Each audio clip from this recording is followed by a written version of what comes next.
Welcome in, one and all. This is Thrifty Riffs, the show where we hit up thrift shops and review albums we find on the shelves there instead of the latest releases. I'm Regan, aka Pink Demon, and today we've got a little bit of Nickelback with Dark Horse. I am really enjoying this. I want to call it a post-ironic resurgence of this, to be vulgar, butt rock sound. I'm sure that term is going to change to one of endearment over the years, but some might say it still is derisionary. Is that a word? Yeah, derision. Anyway, I am enjoying the resurgence. I am seeing people switch from hating on Nickelback because of a meme, and bands like Creed as well, to turning around and being like, you know what? They were actually always pretty cool. We can all admit now, they were pretty cool. And it's seen a lot of people come out and just genuinely and publicly really find enjoyment in their music, so I'm a big fan of it. As for the music itself, I feel like it's kind of hard to describe. A lot of people know the sound by now, and it's not particularly, I don't want to say it's not exciting, because it's got a lot of energy to it, but it's not complex, alright? It's big, crunchy, radio rock, power chords. It's not bad, but you know, if you came here looking for Dream Theater, you're not finding Dream Theater. All right, you're here for Nickelback essentially. The mix is good. It's clean, and the only really negative note I'd have on that is sometimes it goes to this kind of like muted radio voice. Next Go Around is a song that I've noted down as having the most egregious instance of this. It just doesn't add to the experience. If anything, it takes away from it. It's just like, why did we do that? It mixes it up and it keeps it fresh, but does it improve it? I'm going to say no.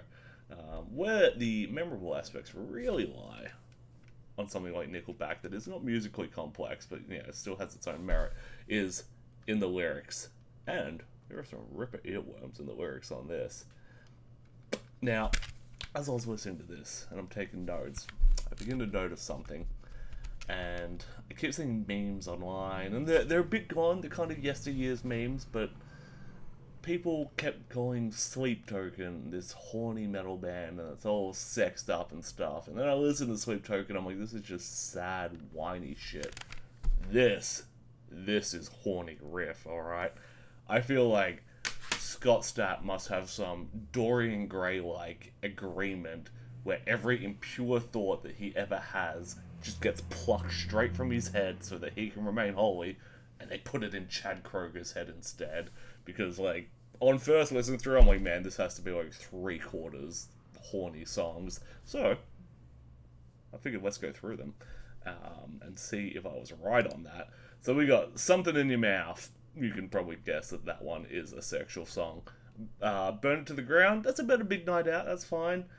Gotta Be Somebody, it's about finding love, that's fine. I'd Come For You. At a surface level, that song is lyrically about supporting someone that you love, and is very sweet. But the title track and the accompanying chorus line, you can't fool me, Chad, alright? I'm counting that. Next Go Around is about sex. Just to Get High is about drug addiction, so I'm going to count that. Never Gonna Be Alone is about love. I'm going to count that. It's very nice. Shaking Hands is about not shaking hands, shaking other parts of the body. SEX, I'm not going to insult our intelligences by even, suggesting that might not be about sex. Take a fucking guess, buddy. If Today Was Your Last Day, it's about living life to the fullest, and This Afternoon is about a big ripper backyard party. So, all in all, I think that's 5 out of 11. So it's not quite the overbearingness that I thought it originally was, but still, that's almost half the songs here. My boy Chad Kroger is pent up, is what I'm trying to say. It's from 2008. When were Chad and Avril a thing? Is my boy just? So that's the thing. He hadn't met his dream girl Avril Lavigne yet, so he is pent up. Man, they weren't married for 2 years. That's sad. Oh well. Overall, The biggest vibe I get from this album is that it's probably the soundtrack to the trashiest wedding you've ever been to. But it would be a fun wedding. It would be in a paddock. It would have four-wheelers involved. You'd be sitting on hay bales, but you'd be eating some of the best smoked brisket you've ever had in your life. So I kind of want to go to that wedding. Not gonna lie. I kind of recently went to a wedding like that, and it wasn't trashy though. It was absolutely lovely, but it was hay bales and really good food out in the country in a paddock. Anyway, I digress.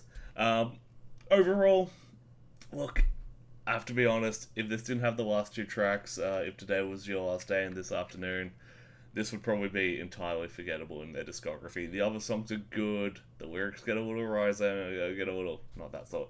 I get a little smile from them. Like, that's kind of clever. That's kind of cheeky. But all in all, I'm just like, I don't think I would ever revisit this if today was your last day on it. That's kind of the big single from it. Which is funny because they've not included in the middle on the sticker on the front. I think that should be at the top of the sticker. That should be the entire sticker. 11 new Nickelback classics? I don't think so. I would put this at like a C tier or something like that if I was making a tier list. Maybe I will. All in all, kind of forgettable. I think this one's gone back to the op shop. It's not going to be in the coveted golden halls of my CD collection. I'll probably just rip it to my computer so I can listen to the few singles I want when I want to. But yeah, I'm not going to keep this one. Back to the op shop, and that is Nickelback Dark Horse. Thank you for watching, and if you're still sticking around, just want to say, if you're in my Discord, you would have recently seen, calling it a day on Twitch streaming, just not really finding it fun anymore, so all my content is now going to be pre-recorded instead of recorded live on Twitch and then upload to YouTube. I'm just going to pre-record it and upload straight to YouTube. So if you want to find me, reach out to me. I won't really be on Twitch anymore. Join my Discord, follow me on Instagram is my only social media, which I'm currently taking a break from anyway. So really just Discord. Discord's where you reach me, or drop a comment. I would love to hear your thoughts on Nickelback Dark Horse, this whole butt rock resurgence, and anything else you feel you need to tell me. Other than that, have a great day. Peace out.